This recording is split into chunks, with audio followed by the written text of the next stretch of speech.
Your entire life, you have been evaluated by a standard that was never real. From childhood, you were told that intelligence could be measured, reduced to a number, printed on a test, framed as a diploma, or validated by institutional approval. You were taught that intelligence meant speed, memorization, academic performance, or social polish. That definition was never designed to reveal power. It was designed to create compliance. Real intelligence has nothing to do with classrooms. It has nothing to do with appearing clever or being praised for correct answers. Real intelligence is leverage. It is survival. It is the capacity to shape circumstances before circumstances shape you. This was understood by the great strategists of history. While the majority focused on appearing virtuous or respectable, a smaller minority focused on becoming effective. There has always been a hidden hierarchy, an invisible ladder that determines who commands reality and who is consumed by it. Most people never climb. They exist on the lowest rung, not because they are incapable, but because they are unconscious. They believe they are choosing, but they are following scripts written by culture, habit, fear, and authority. They move, but they do not direct. They speak, but they do not decide. This is the first stage of intelligence.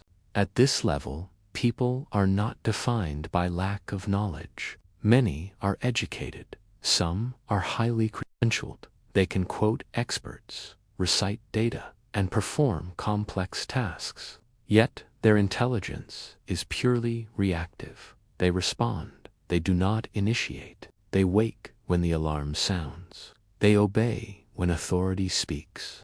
They absorb opinions from headlines and repeat them as beliefs. They purchase what is placed in front of them.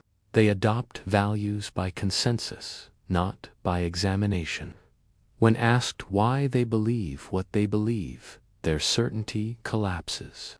Beneath the confidence is imitation. Beneath the opinion is inheritance.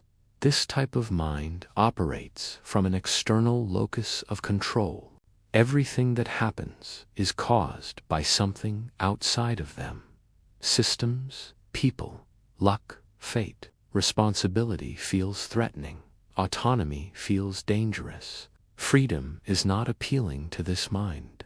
Freedom requires authorship, and authorship requires accountability.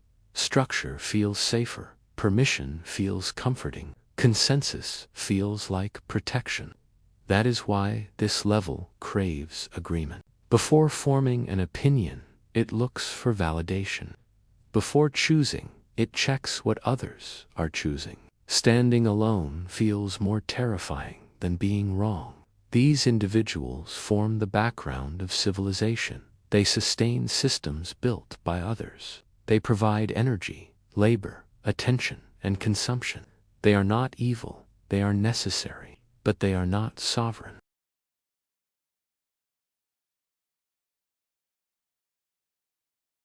It feels like anxiety, restlessness, dissatisfaction. Life begins to feel artificial. That discomfort is not pathology. When awareness increases, the next stage emerges.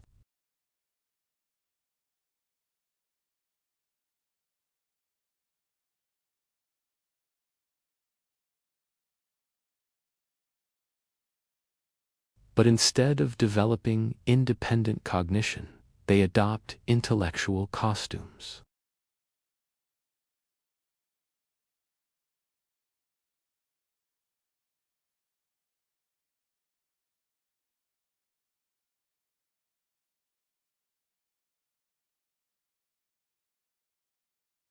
They champion causes they do not deeply understand.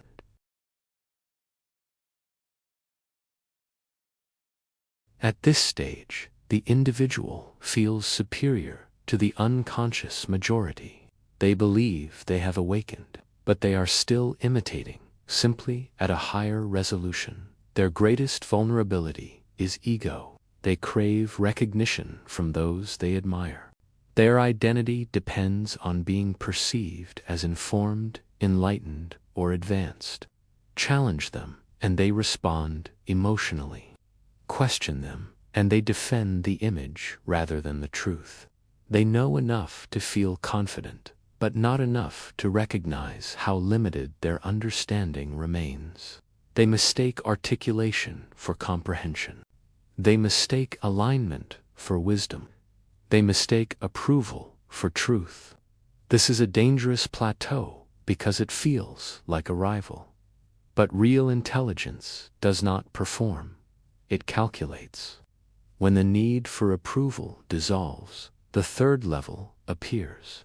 At this stage, the individual stops asking how things should be and starts asking how things actually work. Morality becomes contextual. Rules become negotiable. Social structures become systems to navigate rather than truths to obey. This is where agency begins. This intelligence is strategic. It studies incentives. It analyzes motivations. It observes fear, desire, leverage. It understands that behavior follows reward and punishment more reliably than ideals.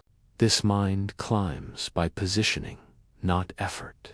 It speaks selectively. It flatters strategically. It withdraws intentionally. It does not seek fairness. It seeks outcomes. But there is a cost. When every interaction becomes a transaction, trust dissolves. When every person becomes a variable, connection fades. This intelligence is effective, but isolated. It assumes others are calculating too.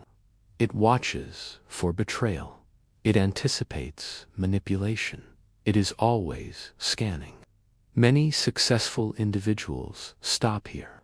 They achieve money, influence, and recognition, yet they remain restless. They are still reacting to systems they did not create. They are winning games designed by others. To move higher, calculation is not enough. Force enters next. At the next stage, intelligence becomes assertive. This is no longer about navigating systems quietly. It is about shaping outcomes openly. Here, the individual accepts responsibility for direction. Decisions are made decisively. Conflict is not avoided. Authority is not feared. Action replaces analysis paralysis. This intelligence attracts followers because it provides certainty. People rally around clarity in chaotic environments. Vision becomes magnetism, but visibility has consequences. This form of power is exhausting. It requires constant presence, constant energy, constant enforcement. It creates enemies as quickly as it creates order. The individual becomes indispensable and therefore vulnerable. If they weaken, everything collapses. This level believes power comes from doing, commanding, and being seen. It has not yet realized that the most effective forces are often invisible. That realization marks the next transformation. At a deeper stage, control becomes indirect. Instead of issuing commands, this intelligence shapes desires.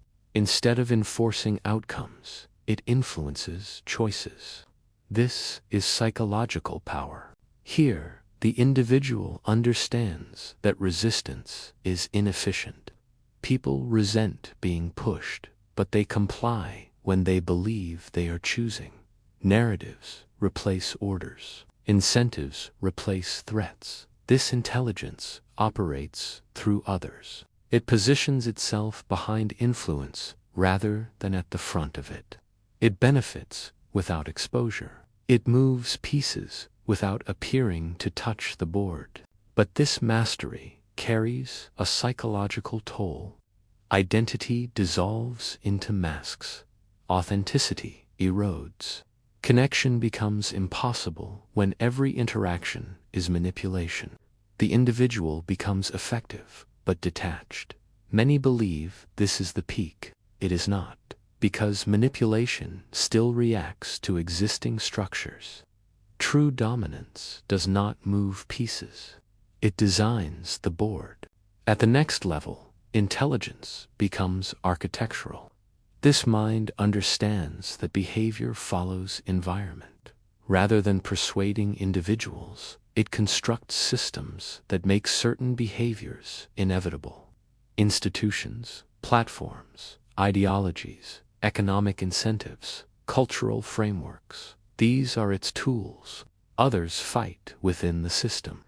This intelligence profits from the system itself. It thinks in decades, not moments. It values structure over visibility. It sacrifices recognition for permanence. This level is rare, but even here, attachment remains. The system matters. Its success matters. Its collapse would wound the creator. There is one level beyond even this. The final stage is not expansion. It is subtraction. At this stage, the individual releases identification with outcome, image, and control. Desire dissolves. Fear dissolves. External validation becomes irrelevant. This intelligence cannot be threatened because it is not attached. It cannot be manipulated because it wants nothing. It cannot be predicted because it is not reactive. It acts only when action is necessary. It withdraws without loss. It adapts without resistance. This is not emptiness. It is clarity. It can descend into any role and abandon it just as easily. It uses power without being consumed by it. Now the mirror stands in front of you. Where are you operating from right now? Be honest, because self-deception is the most expensive currency you will ever spend. Most people fluctuate between awareness and strategy. That is not failure. Awareness is the first fracture in the illusion. Understand this. Most systems are designed to keep you from ascending. Education rewards obedience. Institutions reward imitation. Corporations reward calculation. They do not reward sovereignty. To rise, you do not add more information. You remove distortion. And if this perspective challenged you, consider this carefully. What would change in your life if you stopped trying to appear intelligent and focused instead on becoming effective? If this video brought value, support the channel by liking it and subscribing. Your engagement helps bring more uncompromising psychological content to those ready to see it.